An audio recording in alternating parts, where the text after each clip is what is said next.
এই কেকটা কি সত্যিই পাতে দেওয়ার মতো ছিল না? নাকি আমার বান্ধবী সবকিছুতেই আমার কেকের মধ্যে খুঁত ধরে বেড়ায়? তোমরা একটু আমাকে কমেন্ট করে জানিও তো।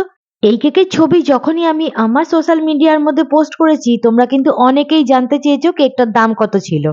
তোমাদেরকে তো আগেই আমি বলেছি, আমি যখনই যেই পাউন্ডেরই কেক বানাই না কেন, সেটা কখনোই মেজারমেন্টের মধ্যেই থাকে না।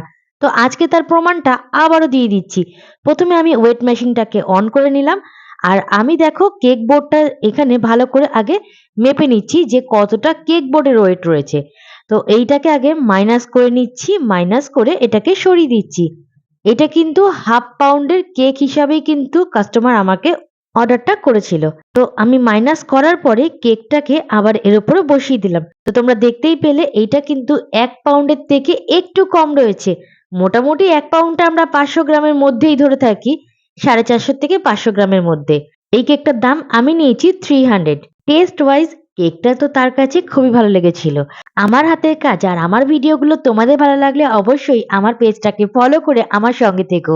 ইউটিউবে দেখলে পরে চ্যানেলটাকে লাইক, শেয়ার, সাবস্ক্রাইব করতে একদম ভুলে যেও না। প্রত্যেকটা কেকের সাথেই কোনো না কোনো গল্প জড়িয়ে থাকে। ভালোটা হলেও সেটাও তোমাদের সাথে শেয়ার করি। আর কোনো কিছু যদি কোনো কেকের সাথে খারাপ হয় আর কোনো খারাপ কিছুই ঘটে থাকে সেটাও কিন্তু তোমাদের সাথে শেয়ার করি। ভালো থেকো। হর হর মহাদেব।